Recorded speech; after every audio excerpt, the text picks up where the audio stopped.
तूफान का देवता रेमन, सभी को गुड इवनिंग। ओके, क्लियर है। तो स्टार्ट करते हैं। कल हम लोगों ने कहाँ तक कर लिया था? कल हम लोग का जो टॉपिक था that was emergence of Gandhi. और सबसे पहले हम लोग थोड़ा सा रिवाइज करते हैं, हमने पढ़ा क्या था।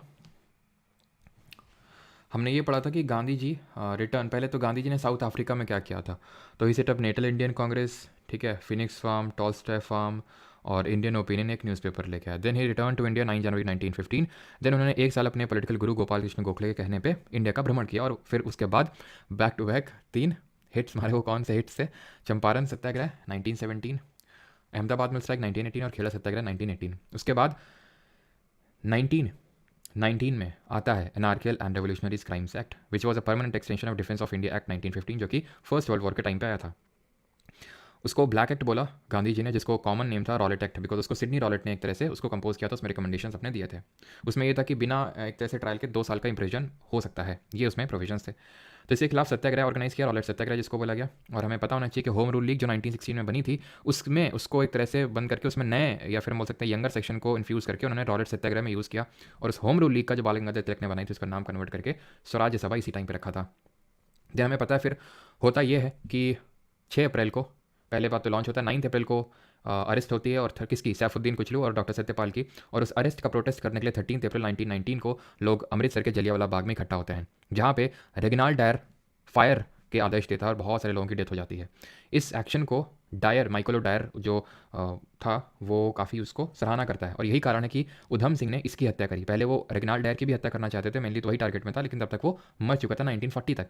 इसके रिगार्डिंग एक मैं शॉर्ट भी बनाऊंगा इंस्टाग्राम पे, जो लोग कनेक्टेड है, नहीं तो कोई दिक्कत नहीं है। रेगिनाल्ड डायर ने आदेश दिए थे, आपको पता होना चाहिए। फिर इसका आफ्टर मैथ ये था कि गांधी जी ने केसरी हिंद की उपाधि और रविन्द्रनाथ टैगोर ने टाइगर जो नाइटहुड की उपाधि है वो लौटा दी थी। उसके बाद गांधी जी ने जो खिलाफत आंदोलन जो शुरू हुआ था 1919 में, जिसका लेना देना इंडिया से नहीं टर्की से था, अली ब्रदर्स ने उसको लॉन्च किया था, मौलाना अली और शौकत अली। उसको लॉन्च करने के बाद ये सारी चीज़ें आपके दिमाग में चलती रहनी चाहिए। मैं बार बार रिवाइज इसीलिए करा रहा हूँ, अपने लिए नहीं, आपके लिए करवा रहा हूँ, ठीक है। तो आप उसमें एक्टिव पार्टिसिपेशन रखिएगा, ये नहीं कि अरे ठीक है सर ये वो, आपके लिए मैं करा रहा हूँ ताकि एकदम सेटल डाउन हो जाए आपके माइंड में चीज़ें, ठीक है। तो 1919 में खिलाफत कमेटी बनती है और ऑल इंडिया खिलाफत कमेटी की कॉन्फ्रेंस होती है दिल्ली में, जहाँ पे लोग नॉन कोऑपरेशन की बात कहते हैं। तो गांधी जी ने उसमें कांग्रेस से भी उसमें अश्योरेंस चार, कांग्रेस को भी बोला कि हम लोग भी इसमें करते हैं, बट इनिशियल तो रेजिस्टेंस मिला, बट बाद में कांग्रेस ने फेवर कर दिया कलकत्ता सेशन में। देन नागपुर सेशन में इसको एंडोर्स किया और नागपुर सेशन में ये बोला कि अब हम एक्स्ट्रा कॉन्स्टिट्यूशनल मास स्ट्रगल की तरफ बढ़ेंगे। इसके बाद जिन्ना, बेसंत ये सब रिजाइन कर देते हैं और Surendra Nath Banerjee Indian national liberation federation बना लेते हैं। उसके बाद ये होता है कि नॉन कॉपरेशन मूवमेंट यानी असहयोग आंदोलन लॉन्च होता है। सारी चीज़ें सही चल रही थी और हमारे लोकल मूवमेंट भी स्टार्ट हो चुके थे, जैसे एका मूवमेंट स्टार्ट हो गया था यूपी में, अवध किसान मूवमेंट स्टार्ट हो गया था, मपीला रिवोल्ट मालाबार वाले रीजन में स्टार्ट हो गया था, ठीक है। करप्ट महंत को गुरुद्वारा से निकालने के लिए गुरुद्वारा रिफॉर्म मूवमेंट स्टार्ट हो गया था। बट 1922 में 2 फरवरी 1922 को कुछ ऐसा होता है, सॉरी 5 फरवरी 1922 को कुछ ऐसा होता है कि गांधी जी को ये वापस लेना पड़ता है non cooperation movement. Chauri Chaura जो कि गांव है गोरखपुर में, वहाँ पे पुलिस स्टेशन में 22 लोगों को जिंदा जला डालती है। कौन? जो पब्लिक होती है, भीड़ होती है वो। तो इसको लेकर, वॉयलेंस को लेकर गांधी जी इसको वापस ले लेते हैं। और बरदौली जो सेशन होता है कांग्रेस का, उसमें कांग्रेस वर्किंग कमेटी जो नागपुर सेशन ऑफ कांग्रेस 1920 में बनी थी 15 मेंबर्स की, उसने इसको वापस लेने के निर्देश दे दिए। और यहाँ से हमने देखा था कि एक पॉलिटिकल वैक्यूम क्रिएट हो गया था कि भाई अब हम बॉयकॉट को कंटिन्यू रखें या ना रखें। तो जो बोल रहे थे कंटिन्यू रखें उनको बोला गया नो चेंजर्स, और जो बोल रहे थे नहीं अब हमें काउंसिल में एंट्री मारनी चाहिए टू एंड और मेंड द काउंसिल, या तो खत्म कर दो या उनको चेंज कर दो, उनको बोला हमने प्रो चेंजर्स। और उन्होंने ऑल इंडिया खिलाफत स्वराज पार्टी बनाई, उसके मेन आर्किटेक्ट से CR Das and Motilal Nehru. बात खत्म, ठीक। 1923 तक चीज़ें हो गई। अब इसी टाइम पे जो है पैरेलली सोशलिज्म इंडिया में इंट्रोड्यूस हो रहा था ना। What is socialism? समाजवाद ये कहता है कि भाई पूंजीवाद का उल्टा, नहीं पूंजीवाद को हटाओ, यानी कि जो रिच क्लासेस हैं जो एक तरह से हम पर दमन कर रहे हैं उनके खिलाफ मास स्ट्रगल करो, विद्रोह करो, मास स्ट्रगल करो। और ये जो थ्योरी है सबसे पहले किसने दी थी? कार्ल मार्क्स ने, ठीक है, जो कि एक इकोनॉमिस्ट था, कार्ल मार्क्स। और उसने थ्योरी दी थी और उसने ये बोला था कि कोई धर्म नहीं होता, कोई कुछ नहीं होता, सिर्फ लोग होते हैं, ठीक है। और ये जो एक रिच क्लास है, जो रूलिंग क्लास है, इसको उखाड़ने का तरीका यही है मास स्ट्रगल, ठीक है। तो ये धीरे धीरे, और खासकर क्योंकि अब यही सबसे पहले तो ये हमारी स्लाइड है कि रीजन फॉर सोशलिज्म, तो ये रीजन है कि मार्क्सिज्म की जो फिलोसफी है वो इंडिया में भी फैलने लगी थी। और प्लस रशियन रेवोल्यूशन को देख के इंडियंस को भी समझ में आ रहा था कि अगर हमें ओवरथ्रो करना है कॉलोनियल गवर्नमेंट को तो मास स्ट्रगल तो उसके लिए चाहिए ही चाहिए।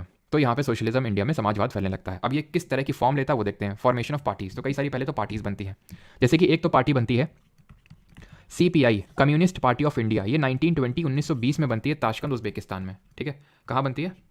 एक सेकेंड, ताशकंद उज्बेकिस्तान, जो कि वहाँ की कैपिटल है। मैं शॉर्ट लिख रहा हूँ उज्बेक। बट ये 1925 में फॉर्मलाइज होती है, इस चीज़ को ध्यान रखना, ठीक है। 1925 में ये फॉर्मलाइज होती है कानपुर में, फॉर्मलाइज्ड इन कानपुर। इसके आर्किटेक्ट कौन है, यानी कि किसने इस पार्टी को बनाया था, तो ये बनाया था Manindra Nath Roy, MN Roy in short. 1924 में ये पार्टी कुछ करती है और वो है कानपुर बॉल्शेविक कॉन्स्पिरेसी केस। इसके बारे में हमें ज़्यादा नहीं पढ़ना है, मैंने कानपुर बॉल्शेविक को कॉल्शेविक कह दिया ठीक है, तो कानपुर बॉल्शेविक कॉन्स्पिरेसी केस, तो इसके बारे में डिटेल में हमें नहीं पढ़ना है, सिर्फ ईयर पढ़ना है 1924। और अगर इसमें पूछ ले कि इसमें कौन लोग इन्वॉल्व थे, शायद ही पूछे, बट फिर भी यहाँ पे मैं लिख देता हूँ, नॉट दैट मच इंपॉर्टेंट। ऐसे दंगे, मुजफ्फर अहमद, शौकत उस्मानी, नलिनी गुप्ता, ये सब लोग इसमें इन्वॉल्व थे कानपुर बॉल्शेविक कॉन्स्पिरेसी केस में। 1929 में भी एक केस होता है और उसको बोलते हैं मेरठ कॉन्स्पिरेसी केस। तो ध्यान रख लेना कि कानपुर में 1924 को और मेरठ में 1929 को, ठीक है, मेरठ कॉन्स्पिरेसी केस। ठीक है, आई होप यहाँ तक चीज़ें क्लियर होंगी और यहाँ तक किसी कोई डाउट नहीं होगा। ठीक है, आगे बढ़ते हैं। और भी पार्टीज बनी थी, जैसे अगर हम बात करें, एक सबसे पहला भारत का ट्रेड यूनियन बना था all India trade union Congress. ये बना था 1920 में, 1920 में। इसको बनाते कौन है, नारायण मल्हर जोशी, जिनका नाम हम पहले भी देख चुके हैं, अगर आपको याद हो, मैंने बताया था हम लोग बाद में पढ़ेंगे। ठीक है, तो नारायण मल्हर जोशी हो गए, लाला लाजपत राय हो गए, दीवान चमन लाल हो गए, ठीक है, दीवान चमन लाल हो गए, जोसेफ बाप्टिस्टा हो गए, ठीक है, जोसेफ बाप्टिस्टा, बटिस्टा नहीं, बाप्टिस्टा। ठीक है, तो ये लोग जो है मेन आर्किटेक्ट थे all India trade union Congress के। तो ये भारत का सबसे पहला या फिर सबसे पुराना ट्रेड यूनियन कांग्रेस है, 1920 में जो बना था। क्लियर है यहाँ तक सारी चीज़ें। कास्ट मूवमेंट्स इसी टाइम पे कुछ हो रहे थे डिफरेंट पार्ट्स में, जैसे कि हम पहले भी देख चुके हैं, सेल्फ रिस्पेक्ट मूवमेंट, अगर आपको याद हो रहा हो 1924 का टाइम है ना, तो ये वही टाइम तो है। वी रामास्वामी नायकर, याद आ रहा है आपको, सेल्फ रिस्पेक्ट मूवमेंट। स्टेट बताएंगे कौन सा जहाँ पे इनको पेरियार के नाम से जाना जाता है, वी रामास्वामी नायकर। ठीक है, ये लीड कर रहे थे सेल्फ रिस्पेक्ट मूवमेंट। उसी टाइम पे जस्टिस पार्टी भी फॉर्म हुई थी और उसी टाइम पे महद सत्याग्रह भी चल रहा था, अगर आपको याद हो, नॉर्थ इंडिया में महद सत्याग्रह कौन चला रहे थे, ईयर बताइए जल्दी से, डॉक्टर भीमराव अम्बेडकर जी। ठीक है, डॉक्टर भीमराव अम्बेडकर जी चला रहे थे इसको, ऑलराइट। और ये हुआ कब था, 1927 में, और इनको केरला में परियार के नाम से जाना जाता है। तो ये कुछ कास्ट मूवमेंट हो रहे थे। कुछ नॉवेल्स एंड बुक्स इसी टाइम पे लिखी गई थी जिन्होंने लोगों को इंस्पिरेशन या फिर यूथ को इंस्पायर किया था, यूथ को रेवोल्यूशनाइज किया था, सोशलिज्म की भावना सिखाई थी। तो ये है सबसे पहले बंदी जीवन लिखा था सचिन सान्याल ने। ठीक है, सचिन सान्याल। पाथर डाबी शरद चंद्र चैटर्जी।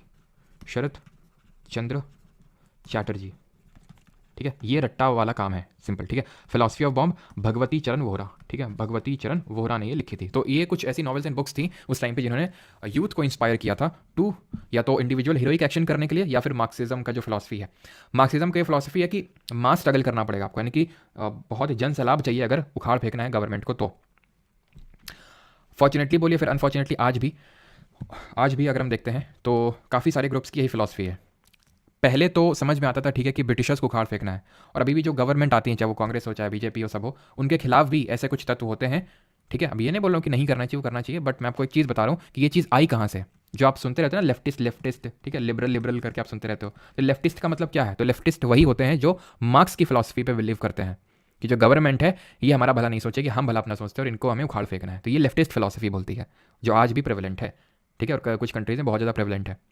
ऑलराइट, तो सोशलिज्म के बारे में मैंने आपको सारी चीज़ें बता दी। अब आते हैं कि किस तरह से सोशलिज्म स्प्रेड हुआ और क्या किस तरह की एक्टिविटीज़ हुई। तो सबसे पहले हम रीजन वाइज देखेंगे, एक तो नॉर्थ इंडिया का पंजाब यूपी बिहार वाला रीजन, एंड देन हम उसके बाद आएंगे जो बंगाल वाला रीजन है। तो सबसे पहले आते हैं पंजाब यूपी बिहार। तो सबसे पहली जो चीज़ यहाँ पे हुई वो ही फॉर्मेशन ऑफ HRA। HRA क्या है, HRA हिंदुस्तान रिपब्लिकन एसोसिएशन। ये कब बनता है, ये बनता है इन द ईयर 1924, 1924 में ये ऑर्गेनाइजेशन बनता है। कौन बनाता है और कहाँ बनाते हैं, तो ये हमारे बनाते हैं राम प्रसाद बिस्मिल, नाम यहाँ पे इंपॉर्टेंट है। ठीक है, राम प्रसाद बिस्मिल, जोगेश चंद्र, यहाँ पे इन शॉर्ट में JC लिख रहा हूँ, जोगेश चंद्र चैटर्जी, सचिन सान्याल, ये मेन इसके आर्किटेक्ट्स थे। और ये पार्टी बनती है 1924 में, कहाँ पे, कानपुर में ही फॉर्मलाइज हुई थी हमारी CPI, जो कि ताशकंद उज्बेकिस्तान में बनी थी। अब ये जो HRA बनी तो इसने एक इंसिडेंट लीड किया, that is Kakori train incident, जिसको हम बोलते हैं, या फिर इन शॉर्ट काकोरी इंसिडेंट। पहले इसको काकोरी ट्रेन रॉबरी के नाम से जाना जाता था, बट करेंटली गवर्नमेंट ने इसका नेम चेंज करके काकोरी इंसिडेंट कर दिया है। 1925 में होता है ये।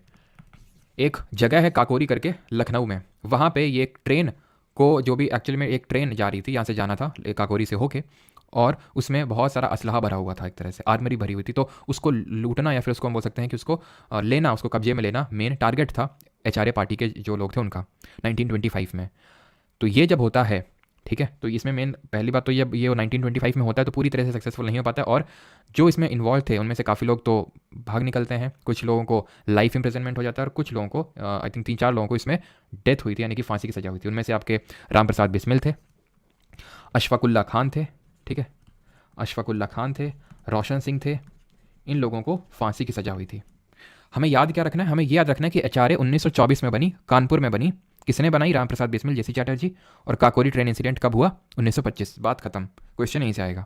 HRA कब बनी? 1924, काकोरी अगले साल 1925। ठीक, अब जब इन लोगों को फांसी वगैरह हो गई, सारी चीज़ें हो गई, तो इसको फिर से रीग्रुप करने की कोशिश करी यंगर सेक्शन ने हमारे, जिसमें कि भगत सिंह, सुखदेव, राजगुरु, चंद्रशेखर आजाद, ये लोग इन्वॉल्व हैं। तो जो HRA पार्टी अभी हमने पढ़ा जो 1924 में बनी, ये ट्रांसफॉर्म होती है HSRA में। बस ये जो एस है वो एक्स्ट्रा ऐड हो गया, दैट मीन सोशलिस्ट। ठीक है, Hindustan Republican association, Hindustan socialist Republican association इस पार्टी का नाम है। ये पार्टी बनती है 1928, जस्ट 4 साल बाद। कहाँ पे? फिरोज शाह कोटला। ठीक है, फिरोज शाह कोटला, पहले स्टेडियम में होता था जिसका नाम अभी आपको पता है कि अरुण जेटली स्टेडियम हो चुका है। तो यहाँ पे ये पार्टी बनती है और कौन बनाते हैं? तो मेन थे इसमें चंद्रशेखर आज़ाद, इनका नाम आप याद रखिएगा पहले, तो सबसे इंपॉर्टेंट यही है इसमें। ठीक है, चंद्रशेखर आज़ाद, भगत सिंह भी हैं, ठीक है, भगत सिंह, सुखदेव, राजगुरु, ये सब लोग इसमें इन्वॉल्व हैं इसके फॉर्मेशन पे। अब ये लोग जो हैं एक्शंस लेंगे, जैसे कि HRA बनी, काकोरी किया 25 में, अब ये लोग भी कुछ करेंगे, देखते हैं क्या क्या करते हैं। तो सबसे पहले तो इन लोगों ने ये पहली बात तो अडॉप्ट मान लिया था। देखिए 1926 में एक और पार्टी बनती है, आपको बताता हूँ 1926 में, ये है पंजाब नौजवान भारत सभा, पंजाब नौजवान भारत सभा, और ये बनाई थी भगत सिंह जी ने। और इसमें मेन इन्होंने ये चीज़ को एक्सेप्ट किया था कि हाँ, अगर हमें कोई भी चीज़ करनी है, फिर मतलब गवर्नमेंट को उखाड़ फेंकना है, तो हमें उसके लिए मास रिवोल्ट चाहिए ही होगा। लेकिन कुछ ऐसा हुआ 1928 में which led them to lead an individual heroic action, मतलब मास स्ट्रगल नहीं, अकेले ही जाएंगे, मार के आएंगे। 1928 में अभी हम पढ़ेंगे साइमन कमीशन आया था, उसके बारे में डिटेल में पढ़ेंगे, क्यों आया था, कैसे आया था, कब आया था। ठीक है, 1928 में जब आता है तो इंडिया में उसके बहुत प्रदर्शन होते हैं, साइमन गो बैक के नारे लगते हैं, और उस प्रदर्शन को लीड मेनली कर रहे थे लाला लाजपत राय, सॉरी,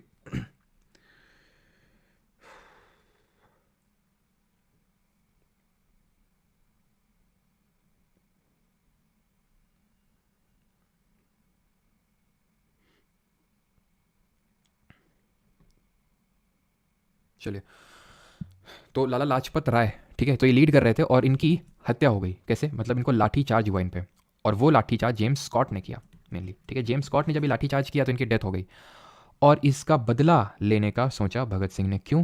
क्योंकि लाला लाजपत राय को अपना आइडल मानते थे वो, और जब आइडल मानते थे और एक इतनी बड़ी पर्सनैलिटी की हत्या की जाना, और एक ऑफिसर जो ब्रिटिश ऑफिसर उसके हाथों, ये इन लोगों को मंजूर नहीं था। और ये चीज़ उन लोगों ने बाद में एक्सेप्ट भी करी कि क्यों हम उसकी हत्या नहीं करना चाहते थे। बट एक्चुअल में 1929 में अगर हम बात करें तो भगत सिंह जी ने, ठीक है, सुखदेव जी ने, ठीक है, सुखदेव थापड़ इनका पूरा नाम था, और राजगुरु, इन लोगों ने, राजगुरु किल्ड सॉन्डर्स, यानी स्कॉट ने मारा था लाला लाजपत राय को, और सॉन्डर्स को मारा इन लोगों ने, बिकॉज वो पहचान नहीं पाए थे, उनको लगा यही स्कॉट है, और गलती से सॉन्डर्स मर गया, और एक इंडियन पुलिसमैन भी था, वो भी मारा जाता है। तो 19 ये होता है। ठीक है, किस किस तरह से चीज़ें हो रही हैं आप समझिए। HRA 1924, काकोरी 1925, देन HSRA 1928 में फिर रीग्रुप होती है। 1926 में ध्यान रखना, वो उसका तो ऐसा ज़्यादा कोई लिंकेज नहीं है पंजाब नौजवान भारत सभा का।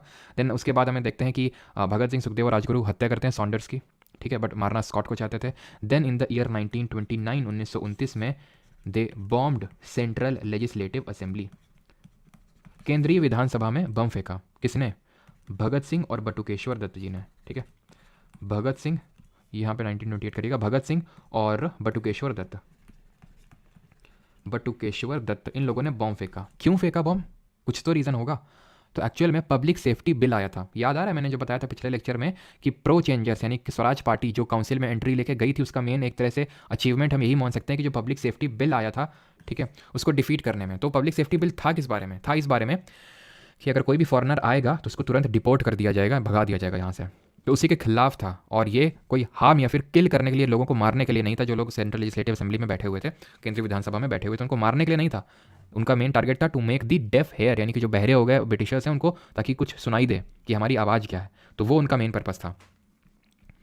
ये जो होता है यानी जो इसकी किलिंग होती है वो लाहौर में होती है, और यहाँ पे अब इनका चलता है ट्रायल तीनों लोगों का, भगत सिंह, सुखदेव और राजगुरु जी का, और इसको हम बोलते हैं लाहौर कॉन्स्पिरेसी केस। और लाहौर कॉन्स्पिरेसी केस में 23 मार्च 1931 को इन लोगों को फांसी हो जाती है, यानी कि हमारे जो भगत सिंह, सुखदेव और राजगुरु जी हैं, दे मार्टायर्ड, वो शहीद हो गए हमारे देश के लिए। और इसी दिन को हम शहीद दिवस के रूप में भी मनाते हैं, मार्टायर्स डे के रूप में भी मनाते हैं। ठीक, 23 मार्च 1931 को इनको फांसी की सज़ा होती है। तो ये कुछ सीरीज ऑफ इवेंट हुए हैं जो सोशलिस्टिक चीज़ें हमें दिखा रहे हैं। अब इसके बाद आते हैं हम जो बंगाल वाला रीजन है, और इसके बाद अगर किसी कोई डाउट होगा तो बताएगा, देन उसके बाद हम साइमन कमीशन की तरफ बढ़ेंगे। बंगाल में एक बहुत इंपॉर्टेंट रेड कंडक्ट करी जाती है जिसको हम चिटगांग आर्मरी रेड के नाम से जानते हैं। चिटगांग आर्मरी रेड, ठीक है, चिटगांग आर्मरी रेड। आर्मरी का मतलब होता है एक तरह से जहाँ शस्त्रागार, ठीक है, शस्त्रागार, जहाँ पे शस्त्र रखे रहते हैं, जहाँ पे असलहा पूरा एक तरह से बंदूकें वगैरह रखी रहती हैं। तो इसको लीड किया था इन द ईयर 1930, ठीक है, तो ध्यान रखना, इसको लीड किया था इन द ईयर 1930। यहाँ पे लिख देता हूँ, 1930 में घटना हुई थी। 1929 में ऐसे पूरा एकदम रिलेट करके चलो अपने दिमाग में। 24 HRA, 25 काकोरी, 28 HSRA, 28 फिर सॉन्डर्स किया था, 29 सेंट्रल लेजिस्लेटिव असेंबली में बॉम्ब फेंका, 1930 चिटगांग आर्मरी रेड।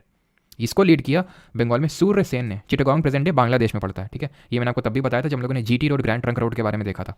किसने बनाया था ग्रैंड ट्रंक रोड, और बीच बीच में जो रुकने के लिए जगह बनाई थी उनको क्या बोला जाता है, कमेंट में बताएंगे। तो सूर्य सेन, जिनको कि मास्टर दा के नाम से भी जानते हैं क्योंकि एक टीचर थे गवर्नमेंट स्कूल में, इन्होंने इसको लीड किया, सक्सेसफुल भी रहे, बट इनको पकड़ लिया गया 1933 में। एक्चुअली मतलब काफ़ी टाइम तक इन्होंने लीड किया, ठीक है, और आर्मरी को पूरा घेर लिया। और विमेंस को इसमें जो मेन चीज़ थी ना वो था विमेन का पार्टिसिपेशन। उन्होंने बहुत अच्छे से पार्टिसिपेट किया, फूड सप्लाई किया, और कुछ भी जो जरूरी इन्फॉर्मेशन है वो सारी चीज़ें इन्होंने पहुंचाई, ठीक है। और इनका ये मेन काम था कि भाई जो भी साइज सप्लाईज है जहाँ से ब्रिटिश गवर्नमेंट कनेक्ट कर सकती है अपनी जो बाहरी सरकार है उससे, उस सबको कट कर देना, ठीक है, और आर्मरी पे पूरा कंट्रोल कर लेना।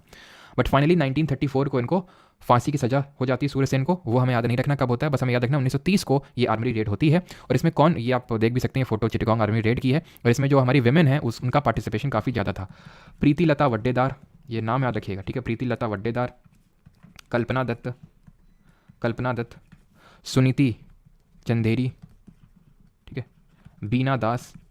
इनमें से तो एक जो हमारी थी, उन्होंने मतलब उनका कॉन्वोकेशन सेरेमनी होता है ना डिग्री लेने का, तो उन्होंने डिग्री लेते वक्त ही एक को शूट कर दिया था। खैर, तो ये आपको नाम पता होने चाहिए। और यहाँ पे मैंने पूछा था वो GT रोड तो किसने बनवाई थी, तो मैंने देखा तो हुमायूं किसने हराया था बैटल ऑफ चौसर कन्नौज में, शेरशाह सूरी ने।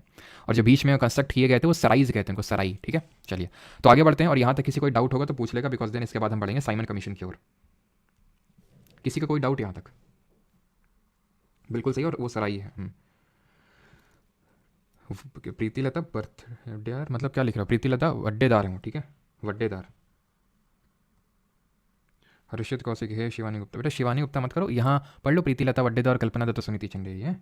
और आगे किसी को डाउट हो तो पूछ लो। कमीशन की ओर, ये साइमन कमीशन है क्या? तो आपको कुछ याद है, कुछ गवर्नमेंट ऑफ इंडिया एक्ट 1919 को किस नाम से जानते हैं, कोई बताएगा? गवर्नमेंट ऑफ इंडिया एक्ट 1919 को किस नाम से जानते हैं?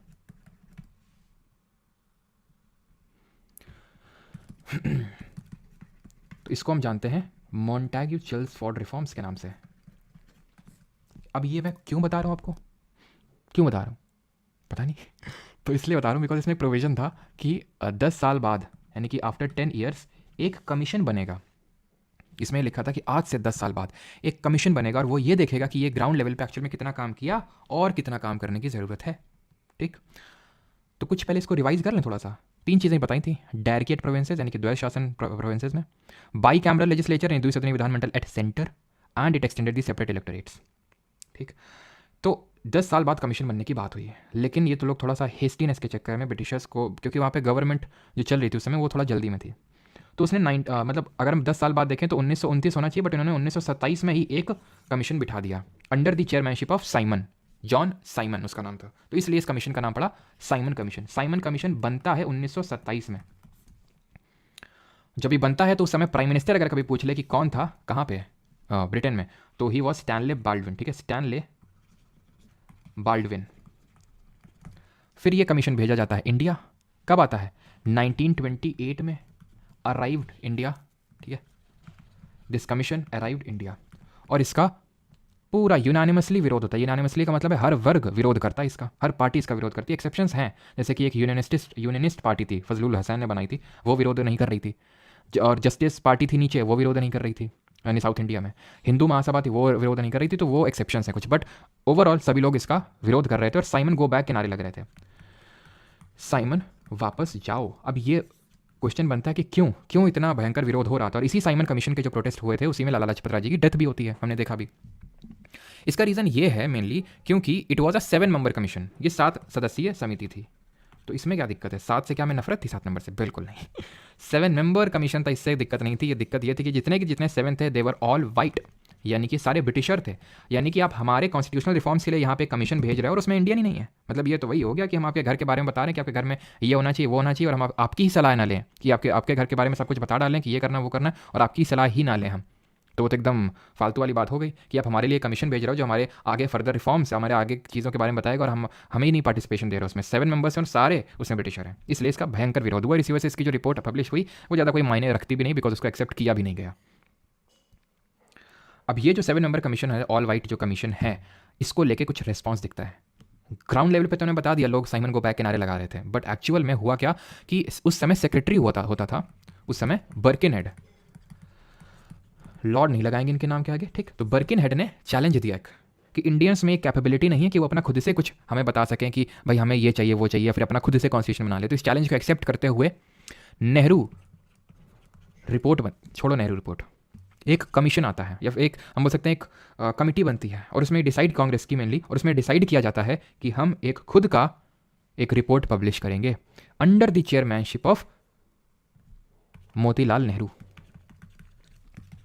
और क्योंकि under the chairmanship of Motilal Nehru था ये, तो जो रिपोर्ट पब्लिश हुई उसको हमने बोला नेहरू रिपोर्ट। जैसे कि साइमन कमीशन को साइमन कमीशन क्यों बोला, बिकॉज साइमन उसका चेयरमैन था। तो ध्यान रखना अगर कभी ये क्वेश्चन बन जाए कि नेहरू रिपोर्ट पहली बात तो कब आई, 1928 जब साइमन कमीशन आया। और नेहरू रिपोर्ट में कि चेयरमैन कौन थे अगर पूछ लेगा तो तुम तुरंत मार दोगे जवाहरलाल नेहरू, लेकिन ना, उनके पिता थे मोतीलाल नेहरू, उन्होंने इसको उसकी चेयरमैनशिप करी थी। अब इसमें क्या क्या रिपोर्ट में था वो मैं लिखवा नहीं रहा हूँ, बता रहा हूँ। फिर जो लोग मतलब फर्दर एग्जाम्स की प्रिपरेशन वगैरह अगर कर रहे हैं पीसीएस वगैरह की, तो वो लिख सकते हैं, उनके लिए थोड़ा सा इंपॉर्टेंट हो जाता है, बाकी एसएससी के लिए तो उतना इंपॉर्टेंट नहीं है। जैसे कि इसमें था कि सेपरेट इलेक्टोरेट पृथक निर्वाचन खत्म किए जाए। बताओ कब स्टार्ट हुए थे, जल्दी से कमेंट में, उनको खत्म किया जाए। हम डोमिनियन स्टेटस की मांग करते हैं। डोमिनियन स्टेटस का मतलब मैं समझा देता हूँ, बिकॉज आगे इस टर्म का यूज करेंगे हम लोग। डोमिनियन स्टेटस का मतलब है कि ठीक है आप रूल करो, हम आपकी अथॉरिटी को, आपकी सॉवरेनिटी हम एक्सेप्ट करेंगे, लेकिन सरकार हमारी होनी चाहिए, गवर्नमेंट हमारी होनी चाहिए। ये होता है डोमिनियन स्टेटस, कि भले आप हमारे कंट्री में रूल कर रहे हो लेकिन गवर्नमेंट तो हमारी होनी चाहिए। That is dominion status. ये इनकी मांग थी कि मतलब एक तरह से वो ये सेपरेट इलेक्टोरेट हटाओ और डोमिनियन स्टेटस की मांग इन्होंने करी थी। ये मेन दो इनके वो थे। और साइमन कमीशन की रिपोर्ट जो है काफ़ी बाद में आती है। अगर मैं बात करूँ तो मई 1930 में जाके पब्लिश होती है साइमन कमीशन की रिपोर्ट, और उसमें ये चीज़ें थी कि हम प्रोविंसेस से डायरकी अबॉलिश कर देंगे। याद है 1919 में भी देखा था गवर्नमेंट ऑफ इंडिया जो बोल रहा था डायरकी लाएंगे प्रोविंसेस में, वो बोला हम कि खत्म कर देंगे, हम एक फेडरेशन सेटअप करेंगे, जल्दी नहीं लेकिन हाँ बहुत आगे हम जाके एक फेडरेशन सेटअप करेंगे। फेडरेशन मतलब ये कि एक सेंटर होगा और डिफरेंट स्टेट होंगे, राज्य होंगे, वो सारी चीज़ें। तो वो साइमन कमीशन की रिकमेंडेशन थी। और नेहरू रिपोर्ट की मैंने दो इंपॉर्टेंट वाले आपको बता दिए, ठीक है। अगर पीसीएस वगैरह भी आएगा तो एफआरएसएससी में अगर फॉर एग्जांपल पूछ ले तो भी आपका आराम से इन दो से आराम से एलिमिनेट हो जाएगा, ठीक है। क्लियर है यहाँ तक? मैं फिर से रिपीट करता हूँ, याद क्या रखना है, याद ये रखना है कि साइमन कमीशन भारत कब आया, 1928 में। कितने सदस्य थे? 7, सारे अंग्रेज थे, इसमें कोई इंडियन नहीं था।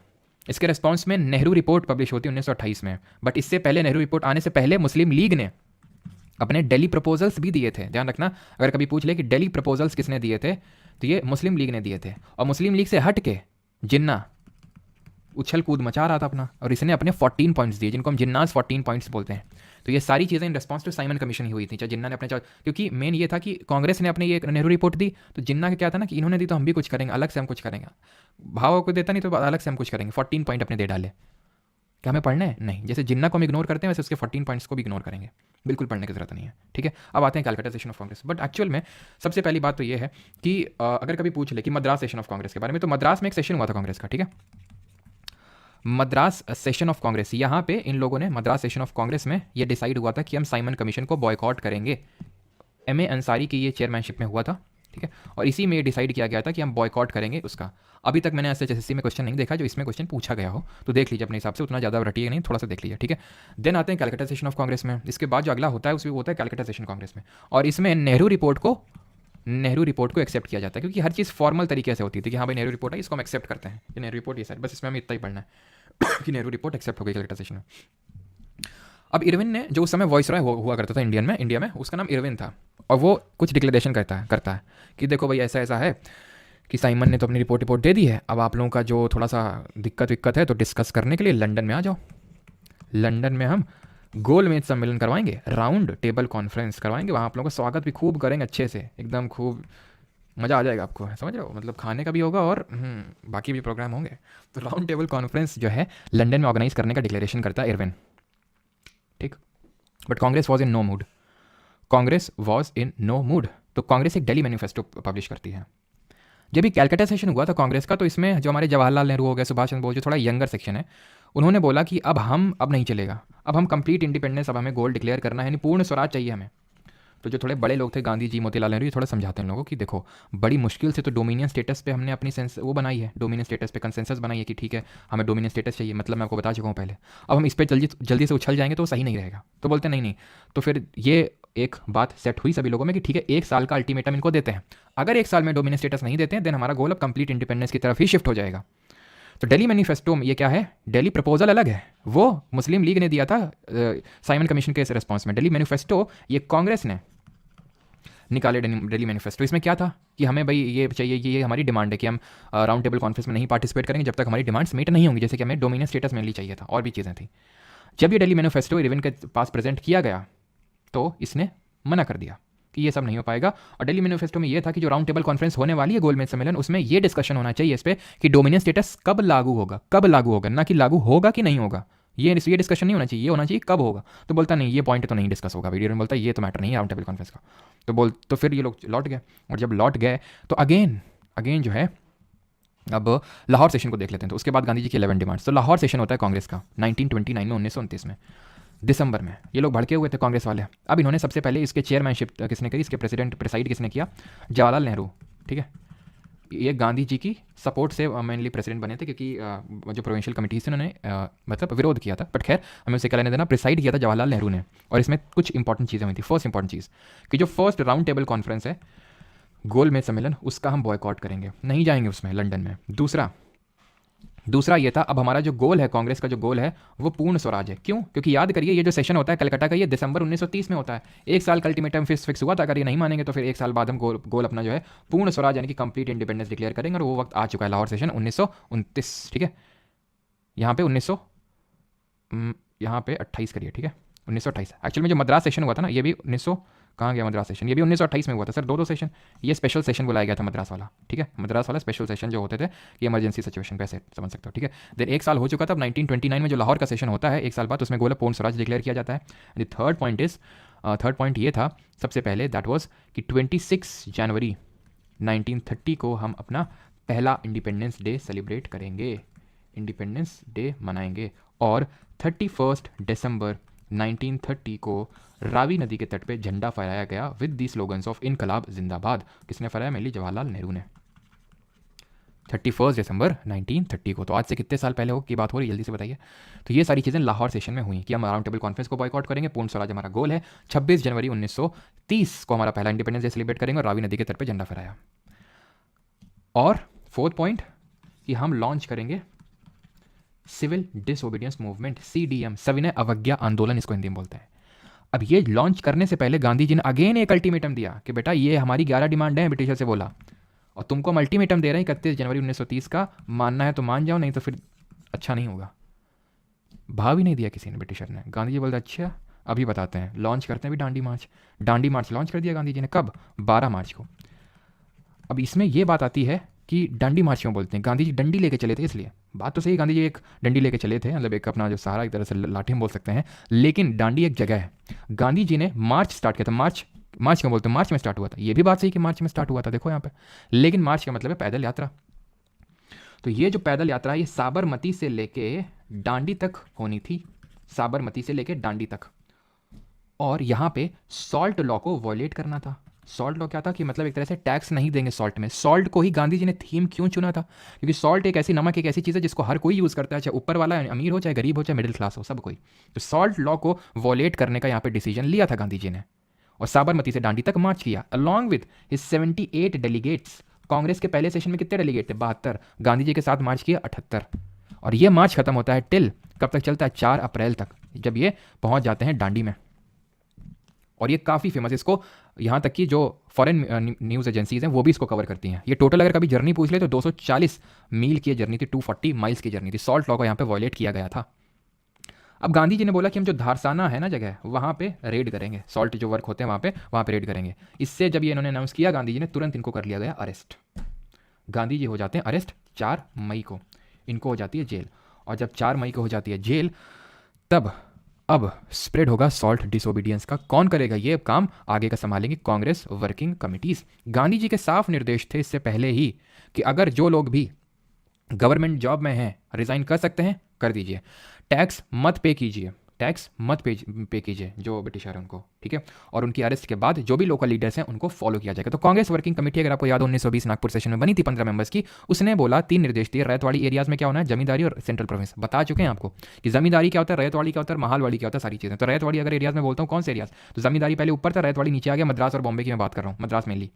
तो रैतवाड़ी एरियाज में क्या करना है हमें? यहाँ पे non payment of revenue, non payment of revenue, यानी रेवेन्यू नहीं देना है, रेवेन्यू नहीं भरना है।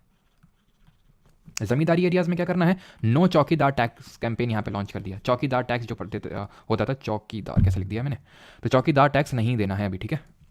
ये डिसाइड हुआ यहाँ पे, नो चौकीदार टैक्स कैंपेन, ठीक है।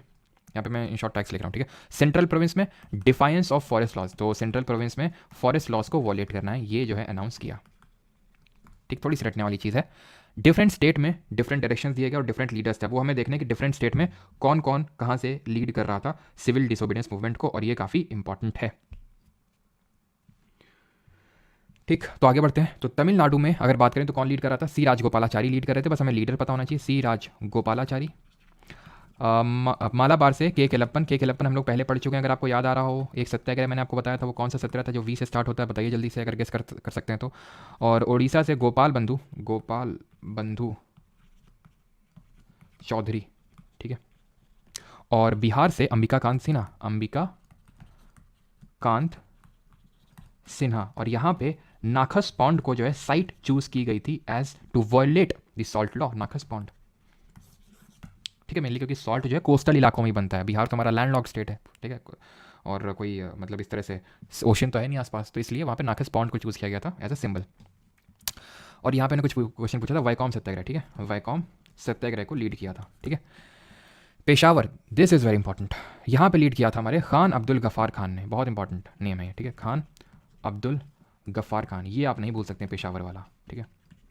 जिनको कि हम बादशाह खान के नाम से भी जानते हैं, ठीक है, बादशाह खान के नाम से भी जानते हैं, और जिनको हम फ्रंटियर गांधी यानी कि सीमांत गांधी के नाम से भी जानते हैं। इन्होंने लीड किया था पेशावर, जो कि NWFP यानी नॉर्थ वेस्ट फ्रंट प्रोविंस रीजन में आता है, जो प्रेजेंट डे पाकिस्तान में पड़ता है।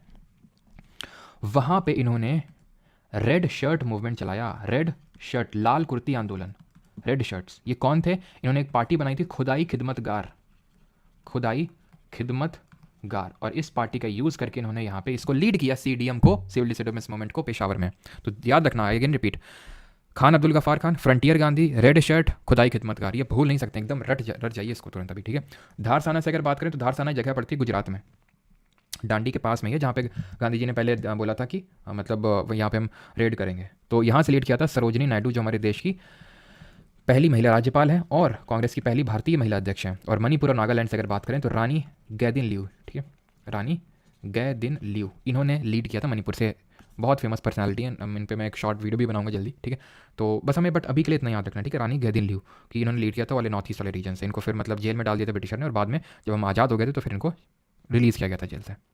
फॉर्म्स ऑफ मोबिलाइजेशन अगर बात करें तो किस तरह से यहाँ पे मोबिलाइजेशन हुआ, यहाँ पे प्रभात फेरी बनाई गई, ठीक है, थोड़ा सा देख लीजिए, प्रभात फेरी बनाई गई।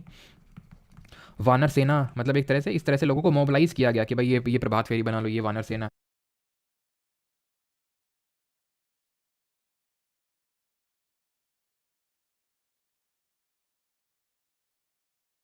है, ये मंजरी सेना है, इस तरह से मोबिलाइज किया गया, लोगों को इकट्ठा किया गया, ठीक है।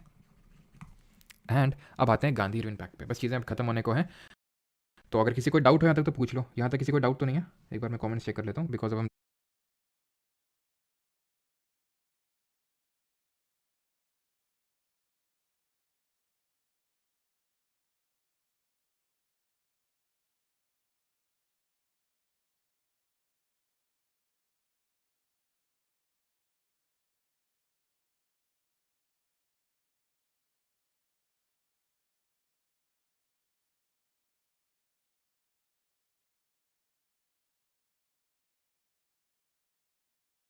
राउंड टेबल कॉन्फ्रेंस ख़त्म फिर, और कराची सेशन शॉर्ट से शॉर्ट। हाँ, और कल हम लोग का लास्ट लेक्चर होगा, और कल ही हम लोग सारे क्वेश्चंस भी करेंगे, ठीक है। कल का जो थ्योरी वाला पार्ट है वो कम होगा, क्विट इंडिया मूवमेंट और थोड़ी इक्का दुक्का चीज़ें हैं। उसके बाद कल का जो मेन पोर्शन होगा वो हमारा क्वेश्चंस का होगा। ढेर सारे हम लोग क्वेश्चंस करेंगे और कल खत्म हो जाएगा, और फिर नए साल में हम लोग नए सब्जेक्ट की स्टार्ट करेंगे। ग्रैंड ओल्ड मैन कौन है? अब तुम्हें याद आ रही है ग्रैंड ओल्ड मैन कौन है? कब से ग्रैंड ओल्ड मैन कल खत्म कर चुके हैं। ग्रैंड ओल्ड मैन कौन है? या क्विज सेशन चल रहा है कि चलो मास्टर से पूछो सवाल, कि देखते हैं मास्टर बता पाते कि नहीं है ग्रैंड ओल्ड मैन कौन है? बताया नहीं अभी। इतना हम लोग 2-3 दिन से पढ़ रहे हैं दादा भाई नौरोजी के बारे में कि उन्होंने क्या क्या किया। नेशनल इनकम दिया, पोवर्टी लाइन दिया, रस्त गुफ्तार पब्लिश किया, poverty and British rule in India किताब लिखी, ग्रेन थ्योरी दिया, ठीक है। अब पूछ रहे हो कि ग्रैंड ओल्ड मैन कौन है। खैर, गांधी इम्पैक्ट पे आते हैं। हुआ क्या, जब गांधी जी जेल ये सब हो गया, फर्स्ट राउंड टेबल कॉन्फ्रेंस में उतना रिस्पॉन्स नहीं है। गांधी जी नहीं आए ना, तो जो महफिल है वो जमी नहीं लंदन में। तो बुलाया, बोला यार कि गांधी जी को बुलाओ, इतनी फेमस पर्सनालिटी है, उनको तो देखना है, लोग यहाँ पे तड़प रहे हैं एकदम, गांधी जी को देखना है, गांधी जी को देखना है, बुलाओ बुलाओ। तो गांधी जी को जेल से छुड़ाया जाता है पहले तो। इरविन जो वॉइस है उस समय बुलाते हैं, देखो गांधी जी अब हमें लोग एक पैक्ट साइन करते हैं, कुछ तुम्हारी डिमांड होंगी वो तुम हमसे बोलो, हमारी कुछ डिमांड है वो हम तुमसे बोलेंगे, और मान लेते हैं उनकी डिमांड्स को। तो गांधी जी की काफ़ी सारी डिमांड थी, जैसे कि उन प्रिजनर्स को रिलीज़ करो जिन्होंने वायलेंस नहीं किया, पहली बात तो। वो फाइन्स जो अभी कलेक्ट नहीं हुए हैं उनको वो दो, जो जो लैंड अभी थर्ड पार्टी को सेल नहीं करी गई उनको दो, उनको वापस कर दो लोगों को, और लोगों को सॉल्ट बनाने का आदेश दो अपनी पर्सनल यूज़ के लिए। सारी चीज़ें इरविन ने एक्सेप्ट कर ली।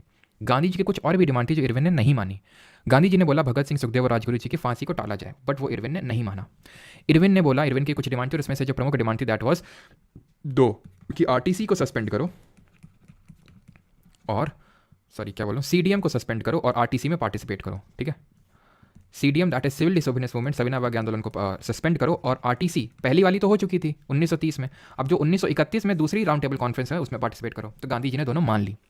उसका कारण भी था बिकॉज ये काफ़ी टाइम हो गया था, और कोई भी मास मूवमेंट चलता है तो ऐसा नहीं कि वो चलता ही चलता रहता है। तो गांधी जी इस पे फिलोसफी पे बिलीव करते थे कि भाई एक स्ट्रगल का पीरियड होता है, देन ट्रूस का पीरियड होता है। ट्रूस मतलब ये कि शांति का, शांति में लोग फिर से अपनी जो खोई हुई एनर्जी उसको वापस लाएंगे, फिर से स्ट्रगल करेंगे, फिर से ट्रूस, फिर से स्ट्रगल। तो स्ट्रगल STC स्ट्रैटेजी बोलते हैं, sorry STS strategy, struggle truce struggle strategy, ठीक है। तो सेकंड अभी सेकंड राउंड टेबल कॉन्फ्रेंस होती है और उसमें गांधी जी पार्टिसिपेट करते हैं। लेकिन उससे पहले कराची सेशन होता है 1931 में। कब होता है? 29 मार्च 1931 को ये सेशन होता है कराची में, और इसको प्रेसाइड करते हैं हमारे सरदार पटेल जी, ठीक है, जिनको कि हम आयरन मैन ऑफ इंडिया के नाम से भी जानते हैं। तो आपको ये थोड़ा सा डेट देखिए, 29 मार्च की डेट है, 6 दिन पहले ही फांसी की सजा हुई है भगत सिंह, सुखदेव और राजगुरु जी को। तो जब ये लोग कराची सेशन में जा रहे थे कांग्रेस वाले, तो इनको काले झंडे दिखाए गए। क्यों? इसलिए दिखाया गया कि आप जो है फांसी टाल नहीं पाए। तो जो पंजाब नौजवान भारत सभा है जो 1926 में भगत सिंह ने बनाई थी, उसने इनको काले झंडे दिखाए। खैर, ये सेशन होता है और इसमें क्या होता है, पहली चीज़ सेकंड राउंड टेबल कॉन्फ्रेंस में पार्टिसिपेट करेंगे। For the time being CDM को सस्पेंड करेंगे। थर्ड थिंग, पूर्ण स्वराज, द गोल ऑफ पूर्ण स्वराज वॉज रीइटरेटेड। इसका मतलब क्या है, यानी कि पूर्ण स्वराज का मतलब पहली बार बताया गया इस सेशन में, ध्यान रखना। पूर्ण स्वराज का जो मीनिंग है, what it does it mean for the masses, उसको बताया गया सबसे पहले इस सेशन में। और लास्ट इज कि यहाँ पे 2 रेजोल्यूशंस अडॉप्ट किए गए, 2। अच्छा, ये जो डोमिनेंट स्टेटस है इसको हिंदी में क्या बोलते हैं? तो स्वतंत्र उपनिवेश बोलते हैं, मैं बताना भूल गया, स्वतंत्र उपनिवेश, ठीक है। जो हिंदी मीडियम वाले स्टूडेंट्स हैं, स्वतंत्र उपनिवेश बोलते हैं डोमिनेंट स्टेटस को। तो 2 रेजोल्यूशन यहाँ पे अडॉप्ट हुए, एक तो फंडामेंटल राइट, मौलिक अधिकार, और national economic programme. National economic programme अगर बात करूँ तो क्या बोलेंगे हिंदी में? राष्ट्रीय हो जाएगा, और ये हो जाएगा आर्थिक, और ये हो जाएगा नियोजन। हाँ, तो राष्ट्रीय आर्थिक नियोजन। तो 2 रेजोल्यूशन अडॉप्ट हुए, ध्यान रखना किसमें? कराची सेशन में। तो ये 4 चीज़ें आपको याद रखनी है। अब होगा क्या? राउंड टेबल कॉन्फ्रेंस, गोलमेज सम्मेलन। ये गोलमेज सम्मेलन है क्या? तो एक्चुअल में जो साइमन कमीशन की रिपोर्ट आई थी उसको डिस्कस करने के लिए ये राउंड टेबल कॉन्फ्रेंस ऑर्गेनाइज करवाई गई थी लंदन में। 3 राउंड टेबल कॉन्फ्रेंस हुई टोटल। फर्स्ट अगर बात करें 1930, ये मतलब लास्ट ऑफ द ईयर में होती थी, यानी कि साल के अंत में, जैसे कि दिसंबर में स्टार्ट हुई, जनवरी 1931 तक चली। सेकंड वाली ये सितंबर 1931 में स्टार्ट हो गई थी, और थर्ड वाली ये 1932 में हुई। It was the only round table conference जिसमें कि गांधी जी और कांग्रेस ने पार्टिसिपेट किया, जिसमें कि ओनली आरटीसी इन विच कांग्रेस पार्टिसिपेटेड, और कांग्रेस को लीड किया गांधी जी ने। गांधी जी कांग्रेस की तरफ से रिप्रेजेंटेटिव के तौर पे बन के गए। तो गांधी जी बोल लो चाहे कांग्रेस बोल लो, एक ही राउंड टेबल कॉन्फ्रेंस में पार्टिसिपेट किया, दैट वाज 1931 की राउंड टेबल कॉन्फ्रेंस। पहली में क्यों नहीं किया? बिकॉज गांधी जी उस समय जेल में थे, सारी चीज़ें। और तीसरी में क्यों नहीं किया? क्योंकि जब ये वापस आए तो जो इनकी डिमांड थी वो मानी नहीं गई, तो इन्होंने फिर से सीडीएम को लॉन्च कर दिया, और जैसे ही लॉन्च करने का स्टार्ट किया, गांधी जी को फिर से यरवदा जेल पूना में डाल दिया गया, और इसलिए तीसरी वाले में पार्टिसिपेट नहीं किया। धन्यवाद। ठीक, किसी का कोई डाउट? अब खत्म हो गई सारी चीज़ें, समझ में आ गई सारी चीज़ें? सारी चीज़ें समझ में आ गई, ठीक है। तो आज तो 1.5 घंटे के अंदर ही खत्म हो गई सारी चीज़ें। गांधी जी के ग्रैंड सन, हाँ गांधी जी के सन भी थे मनीलाल, ठीक है। तो वो जब भी मैंने बताया था सरोजिनी नायडू धारसाना से, तो वो भी उन्हीं के साथ थे। अच्छा, कमेंट में गांधी जी के ग्रैंड सन है क्या? वो कहाँ है?